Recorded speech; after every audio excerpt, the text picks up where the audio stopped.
On today's show, why Reed Sheppard could be Houston's X Factor this upcoming season. Amen Thompson for Defensive Player of the Year, Rockets Avengers, and so much more. All right here on a mailbag edition of Locked On Rockets. This is Mission Control, Houston. Ignition sequence start. 6, 5, 4, 3, 2, 1.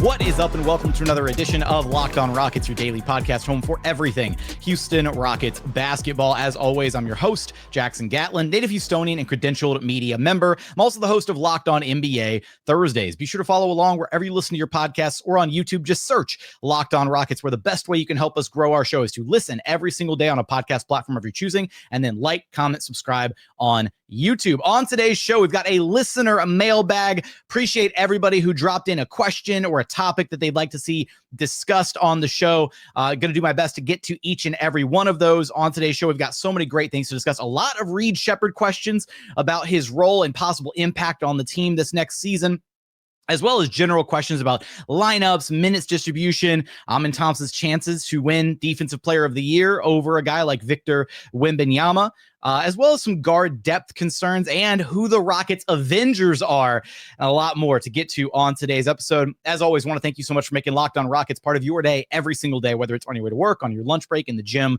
Thank you so much for being an everydayer. So we're going to tee things off. We're going to focus on Reed Sheppard right out of the gate for a handful of these questions. And first question here from Rockets Jack 10. If Reed struggles, how long will Ime let him struggle before Aaron gets the nod? And do you think Aaron will be the second guard going into the playoffs, or will a trade happen? So I think it's a little bit different this time around because understandably, Reed is a rookie. Some rookies are able to come in and be impact players. It's increasingly more rare. It's really tough for rookies to come in and make a valuable impact as rookies. There are, exceeding number of rookies that you can look at from the last, 5, 10, 15, 20 years, whatever. And very few of them are like winning caliber players as a rookie. It's very rare to find that. So I think last year the Rockets were willing to give Reed a chance to see if he could at least maintain status quo with his minutes in the lineup. And he flat out wasn't ready, right? He wasn't ready to play for a team that had the expectations that the Rockets did last year. And so he got a good faith try at it for about a quarter of the season and then got swapped out for Aaron Holiday, and the rest is history last year. I think this year will be a little bit different for Reed. I think the Rockets will give Reed a bit of a longer leash this year to really settle into that backup point guard role behind Fred VanVleet, to allow him some room to kind of, stretch his legs, get accustomed to the role. That way, if he hits, if he starts the season and he's, hits a bit of a rough patch right out of the gate for the first, 15, 20 games or so, you don't make a snap decision on such a small sample size. But if you give him at least half the season, or up to, close to the trade deadline or the All-Star break, that kind of thing, and you have a, 40 to 45, 50 game sample size to draw some conclusions from. If at that point Reed has continued to struggle, or his performance is negatively affecting the team in any capacity in his minutes, just not living up to the standard that the Rockets have set for him, then absolutely you could see the Rockets either completely minimize his role and pivot back to Aaron Holiday, or the more likely scenario at that point is for them to entertain the idea of an in-season trade in some capacity, because as we will address a little bit later on in the show, there are some significant guard depth concerns with this Rockets roster. And so we'll explore maybe some possibilities and stuff a little bit later on. But I do think that if Reed Sheppard doesn't look like he's panning out for whatever reason halfway through the season, maybe that means a Reed Sheppard trade to a team that thinks that, maybe the Rockets aren't utilizing him properly, or a team that's willing to give him more developmental runway instead of such a small role to really try and get up to speed at the NBA level. And maybe that's how they go acquire a more veteran guard to play that third guard role behind Fred VanVleet and Amen Thompson.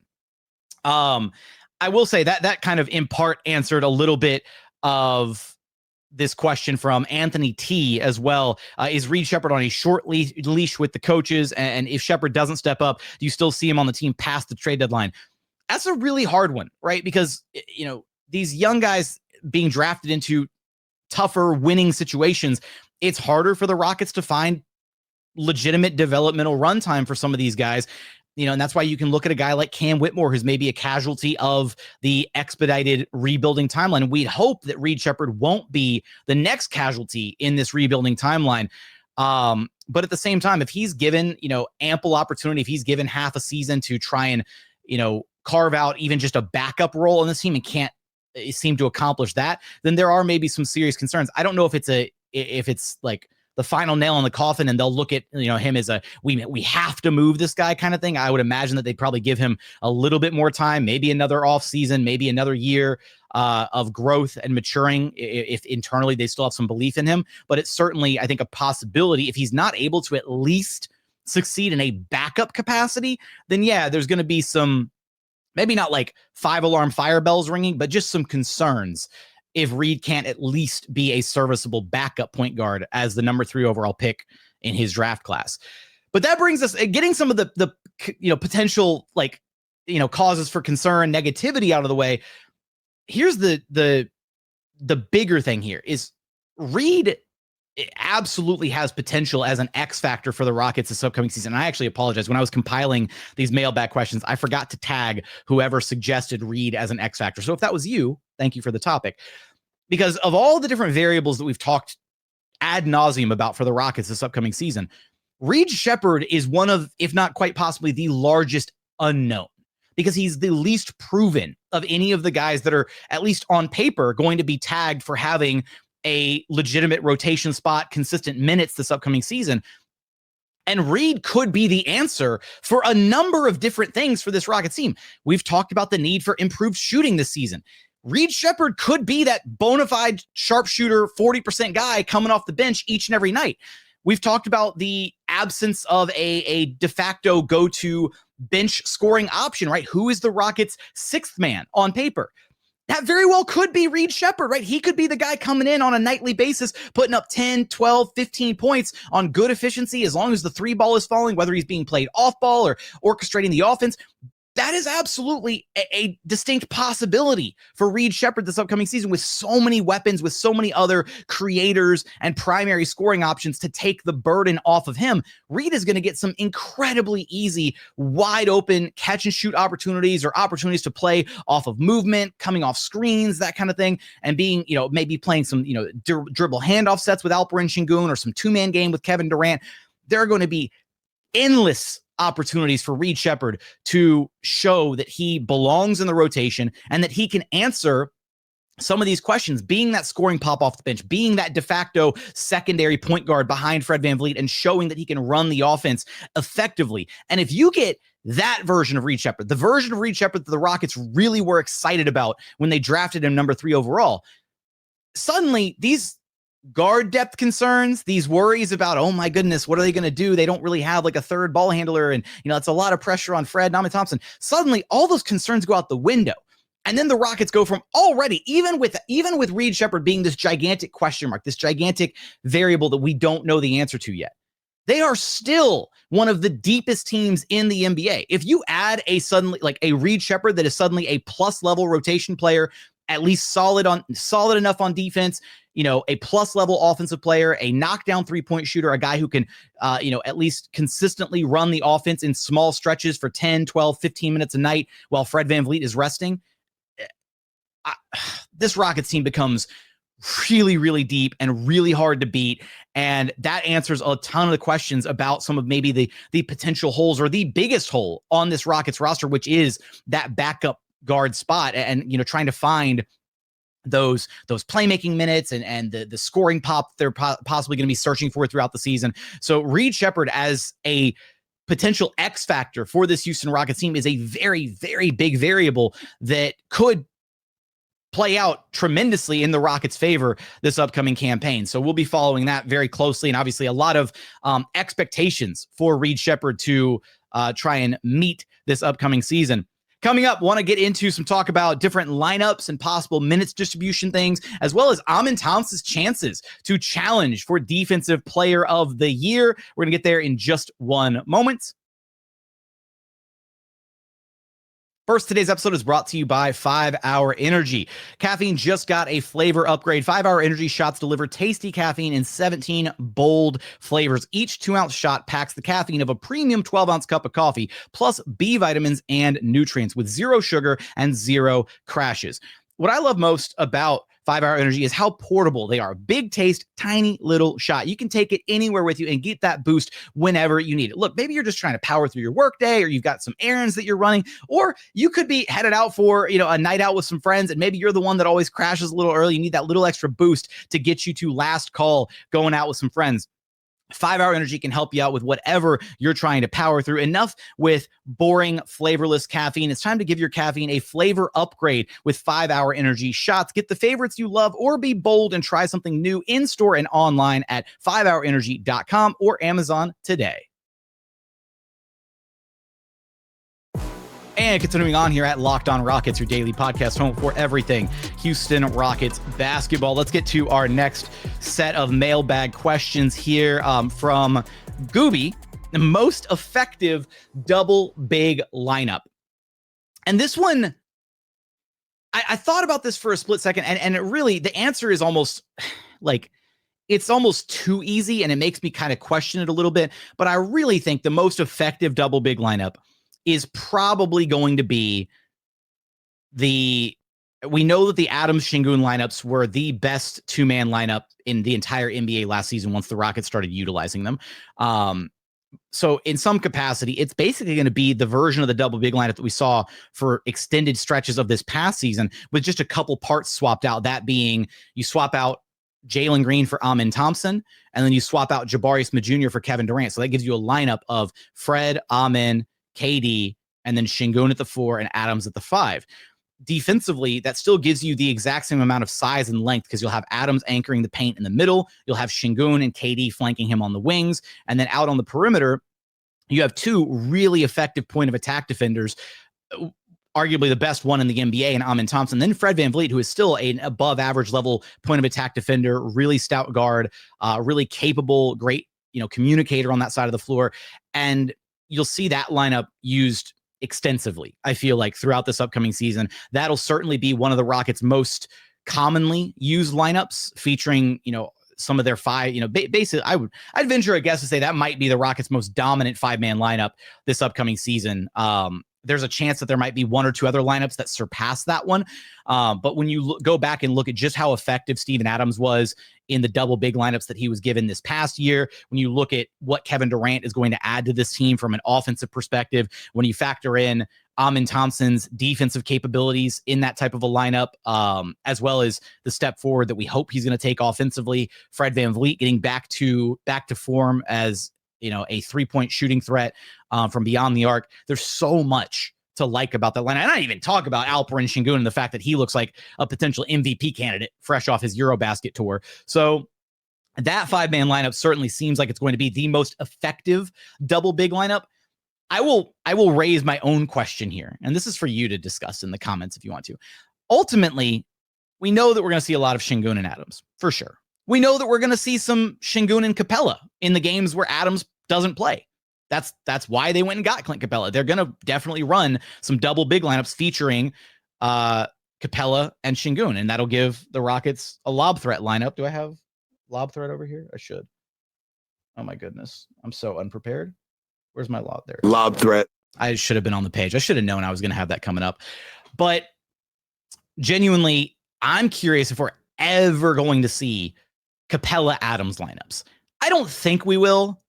But I won't never say never. There's a possibility that there might be some games where a Capela Adams lineup plays really well. Maybe the Rockets start a double big lineup and they want to dominate and keep the double big lineups active all game long to combat the size of another team potentially. I don't know, but I'm airing that one out. Certainly an interesting question to ponder. Next person here from Ben.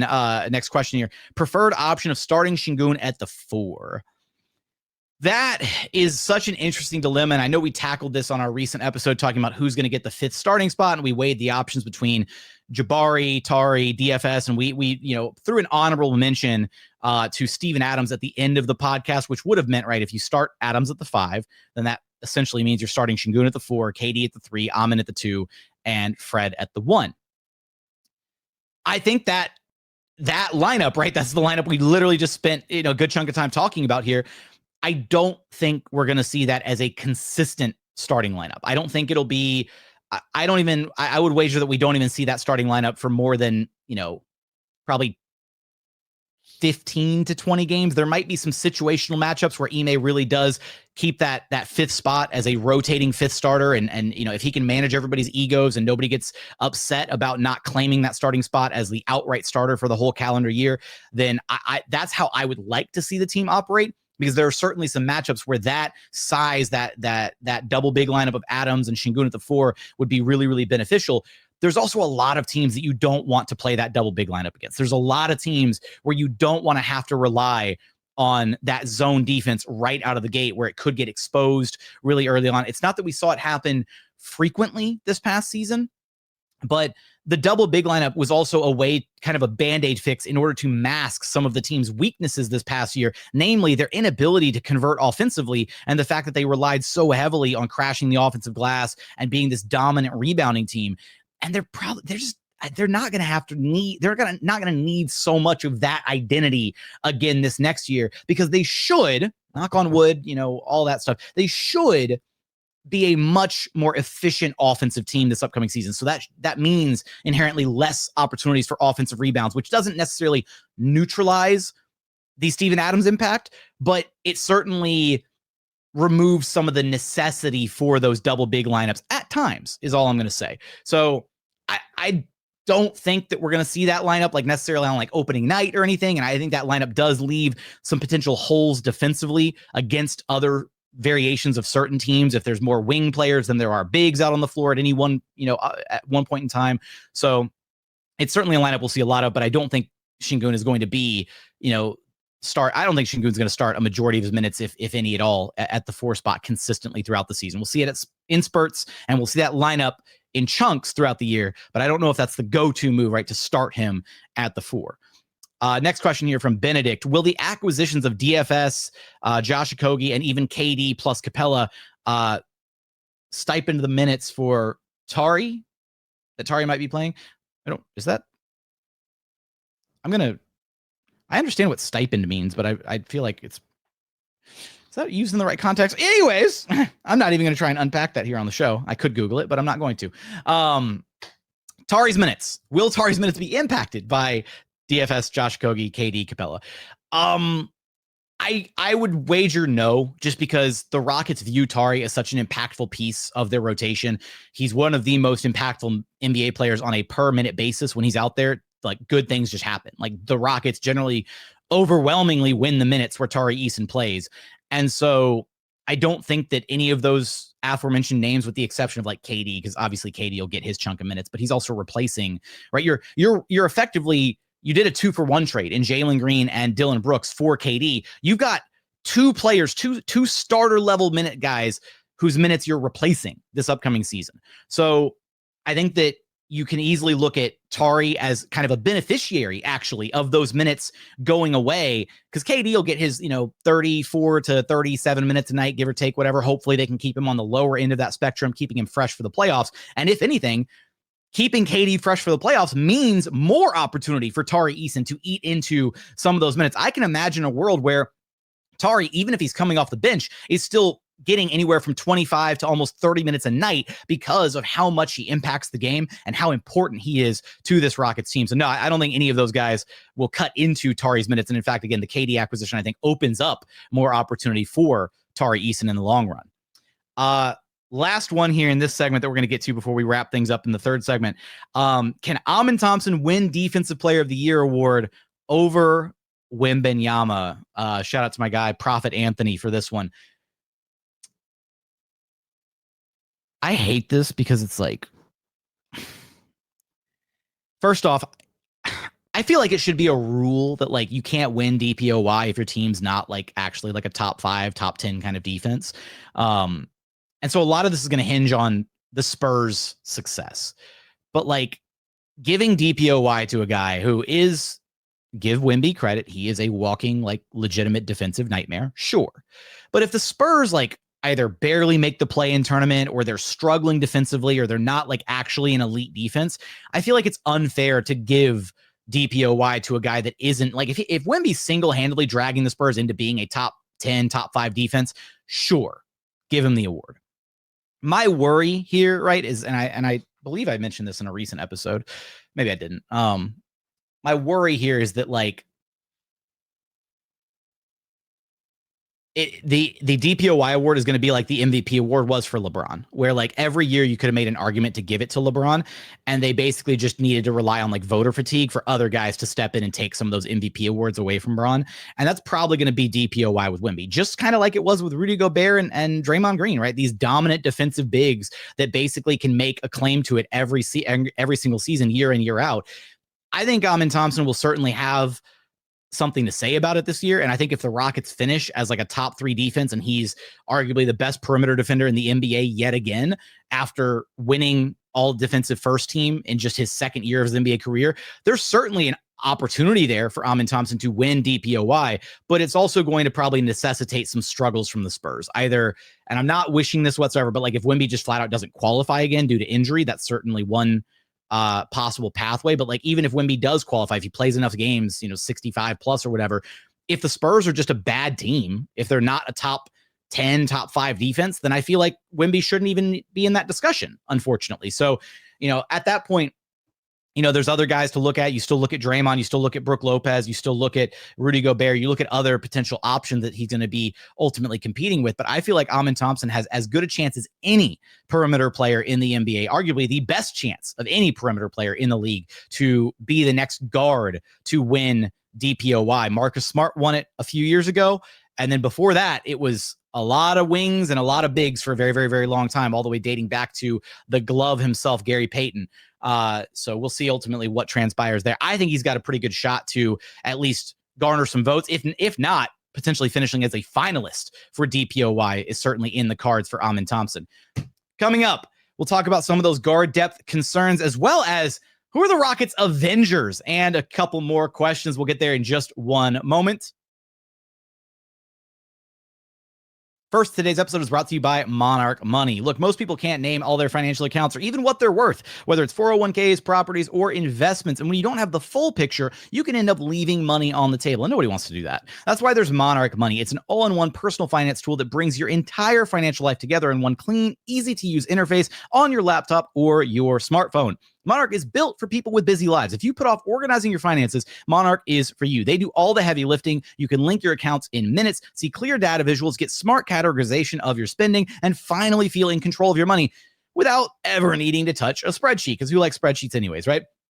For me, when I started using Monarch, it was so helpful to be able to organize all of my subscriptions, because there's no worse feeling than like you're checking your bank statement and then bam, you get hit with a 10, 15, 25, 30, whatever subscription amount you get hit with. And you're telling yourself, oh, I meant to cancel it and I didn't cancel it. And here it is again. I'll get to it. Right. And you don't do it that right there in that moment, completely forget about it. Fast forward one more month and the same thing happens again. You get dinged again. Doesn't happen with Monarch. You can sort through all of your subscriptions and you can finally organize them and finally get rid of the ones that you don't want anymore. So don't let financial opportunities slip through the cracks. Use code LOCKEDONNBA at monarchmoney.com in your browser for half off your first year. That's 50% off your first year at monarchmoney.com with code LOCKEDONNBA. And final segment here at Locked On Rockets, your daily podcast home for everything Houston Rockets basketball. All right, let's get to this next question here from good friend of the program, Stormy. Shout out to r/Rockets always. Too early to sell on this roster, and we are TBD on Tari and KD extensions, but guard depth's thin. Could there be an appealing midseason trade at the guard spot to boost us? What assets work without losing the team's identity? Why am I talking about trades already? I agree. It is way too early to be talking about trades. But what I will say is the Rockets are in a fortuitous position with the contracts of all of the above, of Reed Sheppard, if he's more of an issue than a boon for this Rockets team. Like if Reed struggles, right, and if they truly need a legitimate backup guard, a veteran guard, a guy who is somewhere, a better option than say Aaron Holiday and pivoting to him like they did last season, if they truly feel that's the direction they need to go, Reed Sheppard in his contract is absolutely a movable piece. And there's got to be a team out there that even if Reed does struggle for the second year in a row to really carve out a spot for himself, there's going to be a team out there that looks at him and says, you know what? He's only a year and a half into his NBA career. We'd love to take a flyer on him, whatever. Or even just using him for salary matching purposes, right? That's an option. You also have the contract of Clint Capela to use in possible salary matching discussions. You also have the contract of Dorian Finney-Smith to potentially use, right? And maybe DFS is at least on paper, DFS projects to be a really important part of the Rockets, long-term rotation, essentially, at least for these next couple of years. But you can make do on the wing, right, with a combination of Amen, Tari, Jabari, and KD for a playoff rotation. What you can't do is go into the playoffs with only two serviceable guards in Fred and Amen. And again, Amen is double dipping here as a guard and as a wing, quote unquote, for the Rockets' potential playoff rotation. So yeah, a lot hinges on Reed Sheppard. And again, I'm still a little bullish on him coming into this season. I really think he's going to prove a lot of people wrong, kind of, proving a lot of the doubters wrong about his game, especially once he's playing alongside some other very high level talent, which will just make his life that much easier on the floor and allow him to really thrive and excel and do the things that he's supposed to be good at on the basketball floor and kind of minimize the things that he's maybe not quite all the way up to par on. But it's way too early for me to start canvassing the market and seeing, oh, maybe this guy or maybe this guy could be an option. We can certainly explore those down the line because every year certain players shake free or maybe they fall out of favor with their head coach and they get buried in a rotation somewhere. And, you start looking at these potential options, fringe guys who could certainly be beneficial to a team making this kind of a push for the postseason. And this is one other element to really keep in mind here. The Rockets still have one open roster slot. Now, they do not have the money to sign a player to that slot right now because they are too close to the second apron and they are hard capped at the second apron. But what could happen down the line is, and I forget I think it's like, don't quote me on this. I want to say it's like January-ish when at that point in time, the NBA's vet minimum contract will be prorated enough, which means, when you sign a vet minimum contract, when you sign any contract for the NBA, you are not paid like in one lump sum. It's not like, oh, here you go. Who would I want to talk about? Let's use Fred, right? His $40 million contract. Here, Fred, here's your $45 million all up front, right? You're paid on a per game basis. And so the way that things work financially in the NBA is at some point in time, the prorated amount of the vet minimum contract that the Rockets could utilize to fill that 15th slot will eventually decrease enough to where they can slot in a true 15th guy on this roster within the confines of where they are currently at, with the apron ramifications of being right there next to the second apron. And once that opportunity shows up, once we get down the road and we're far enough into the season that the Rockets could theoretically sign a 15th player, that's where you start looking at things like potential buyout candidates, guys who are, some older veterans, some guys playing for other teams that are, either just at the bottom of their standings or don't have a shot at the playoffs, whatever. Different variations of being able to get that 15th guy on a roster. I mean, I know that there's a lot of Rockets fans foaming at the mouth for a guy like Malik Beasley. It's not going to happen. There'll be another team that signs Malik Beasley. If it hasn't happened, or I don't think it's happened yet, but maybe I'm just not paying attention. It's still like hardcore off season. But I doubt Malik Beasley's going to sit out half the season and be like, yo, Houston, bring me in, right? Maybe he just really wants to win a title. Who knows? But that's certainly an option to look at further down the line to be able to bolster the guard depth without necessitating moving on from Reed Sheppard in such a drastic fashion so early in his career. So there's that to consider as well.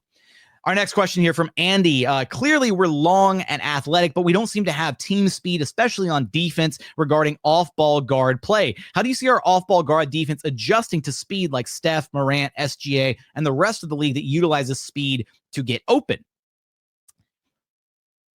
First and foremost, of those three names, two of those are very heavy on-ball guys in SGA and Ja. So, I'm not worried about their off-ball threat because, neither of those guys really move a ton without the basketball. They have the ball in their hands a lot. And that's where Amen Thompson steps in. It's his job to chase those guys around. For Steph Curry, I think part of the reason the Rockets went and got a guy like Josh Okogie is because he's not going to be a staple part of the rotation, on a consistent basis. But there are going to be certain games where you just need like a defensive pest, a guy to glue to one of those guards and really just make their life hell. And we saw in the playoffs, right? We saw in the postseason that Amen Thompson and Fred VanVleet were the Rockets' two best defenders guarding Steph Curry. And even in certain stretches, right, Jalen Green did a very serviceable job sticking with and sticking to Steph Curry. Everybody else got burned, whether it was Dillon Brooks or Tari or Jabari, whatever. All the other bigs, all the other wings got burned by Steph. So that's certainly a bit of a concern. And that's also where you start to factor in things like, again, I've talked about this before, but the Rockets still need to be able to have a reliable shell of their defense. They still need a strong point of attack, set of defenders. And that's why I'm worried about the idea of starting KD and Jabari together, because while they're both above average level defenders, I don't think of either of them as truly elite point of attack defensive guys. And that puts a lot of pressure on Amen and even more pressure on Fred defensively to pick up the slack on some of these smaller guards that they're going to be tasked with chasing around on a night-to-night basis.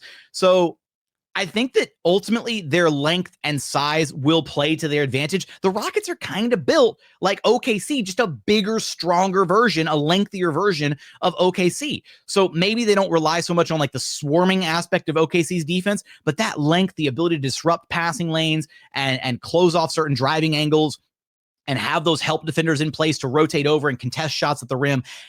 I really think the Rockets are going to be just fine defensively, but I do think that, there is a lot riding on, Amen's ability and again, some Josh Okogie minutes, and Fred is going to have a pretty big role chasing around some of these smaller, quicker guards, especially the ones that play a bit more of an off-ball role. So we'll see how that develops across the season. Again, my primary point of concern is the point of attack defense. I'm less so concerned about the off-ball defense at the end of the day with how this roster is presently constructed. Is there still a plan to play Amen at point guard like we drafted him to do? This is from Abundance Build. Absolutely.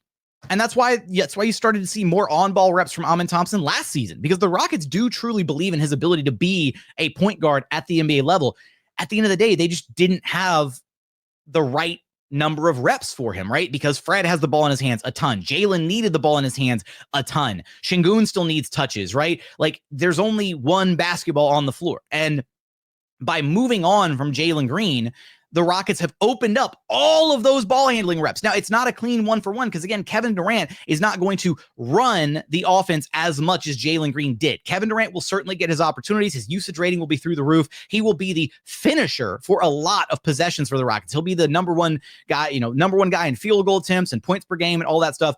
But this is the next stage in Amen Thompson's evolution where he will absolutely be getting point guard reps, on-ball reps, and the expectation is that Amen Thompson is essentially the team, Amen Thompson is the team's backup point guard, not Reed Sheppard, right? Like, Amen Thompson is the team's secondary creator behind Fred VanVleet as far as primary ball handling responsibilities and all that, to the point where I'm sure we're going to see Fred and Amen staggered at times, because you're going to need one of those two guys on the floor at all times to walk the ball up and initiate offense and all this. And you're going to have to also figure out how you stagger, how do you stagger KD and Sengun, and where does Reed Sheppard plug into all of this? So Amen is absolutely going to be, moving forward in his evolution this season, and that means him getting legitimate on-ball point guard reps this year, significantly more than he got last year, which he still got a decent chunk as the season went on last season to initiate the offense. This is going to be a fun question. Shout out to my guy Tiziano, and I'm modifying it a little bit, because Tiz asked, if this roster was an Avengers squad, who's the leader, who's the wild card, and who's the underrated hero? I'm going to build it out one further, Tiz. I appreciate the question, but I wanted to have some extra fun with this one. I'm going to go with, and I did look, and this is not going to be a perfect 1-for-1, but I did my absolute best with what I could come up with here. And you can tell me how wrong, if you're a Marvel fan, if you're into the MCU, all that stuff, tell me how wrong or on point I am here. Captain America is Fred VanVleet, right? He's the leader of the team. He's the heart and soul of the squad. He keeps everybody accountable. He keeps everybody in line, all of that, right? And he's reliable when you need him to be. He's reliable in the clutch. So there's that. I got Cap as Fred VanVleet. For Iron Man, I struggled a little bit, but I'm going to have to go with Alperen Sengun here. Alperen Sengun makes everybody else better when he's on the floor. He is the big gun. He's a big weapon for this team. He's been the team's best player 2 years in a row now. How can he not be Iron Man in this scenario? For Amen Thompson, that's Thor. And I say he's Thor because Thor's power scaling in the Marvel universe took off in the third movie in Ragnarok, and hopefully Amen takes off here in year 3. So maybe a similar level of power scaling there. But absolute weapon, can be utilized in a variety of different ways, and, has true blue, GOAT, best guy on the team potential at some point down the line, if not already potentially growing into the best guy on the team as it stands. Hulk, Tari Eason. Chaotic, rampaging monster at times, absolute destruction in his wake, often for the betterment of the team, though, can be a little chaotic, can cause some ramifications for his own squad at times when playing a little out of control, but generally more often good than bad, and has certainly over time learned how to rein it in a little bit, play a bit smarter, play a little bit more within the confines of the team aspect. That's, merging Hulk and Banner, the smart Hulk personality. There you go. That's Tari Eason, I think. For Hawkeye, Jabari Smith Jr. On paper, hasn't quite lived up to that sharpshooter personality, but, certainly has the ability to, and he's the ultimate glue guy, right? He's the guy that when he shows up, good things happen. The Rockets this past season were 43-21 when Jabari Smith Jr. played at all, and that includes the postseason, the 7 games against the Warriors. They were 25-14 when he started, which is certainly an argument in favor of starting Jabari Smith Jr. A 25-14 record when he's starting is certainly a really, really good record, and certainly something to fall back on. And that's just like Hawkeye.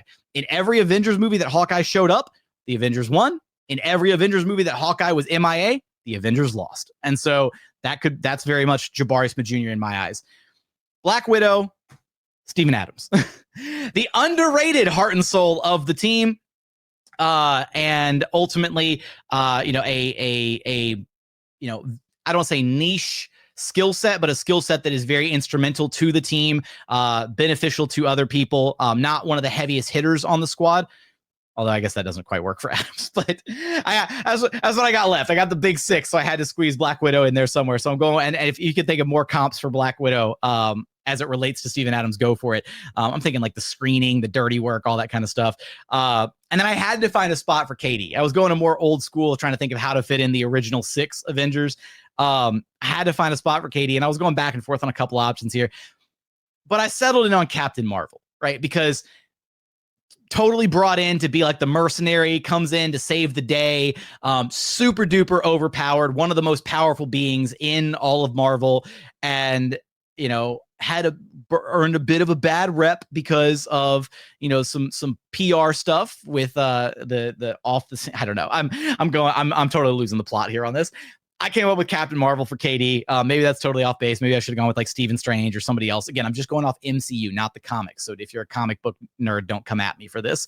That's what I got. That's my Rockets Avengers, if you will. And that's all I've got for you. I wanted to wrap up with that one. I thought it was a really fun one. Shout out to Tiz for the question. Shout out to everybody for submitting questions. I appreciate it. If I didn't get to yours specifically or call out your name, it might have just been because that question was very similar to another one that got asked, or quite possibly because we've got some other episodes coming down the pipeline that are going to address some of the specific questions that were brought up that I wanted to, spend a whole episode talking about rather than just trying to isolate it in the mailbag show. But as always, thank you so much for checking out the show. Remember, the best way to help us grow the show is to listen every single day on a podcast platform of your choosing, and then comment, subscribe on YouTube. But as always, thank you so much for watching. Thank you so much for listening. And we look forward to having you back right here at Locked On Rockets, your daily podcast home for everything Houston Rockets basketball.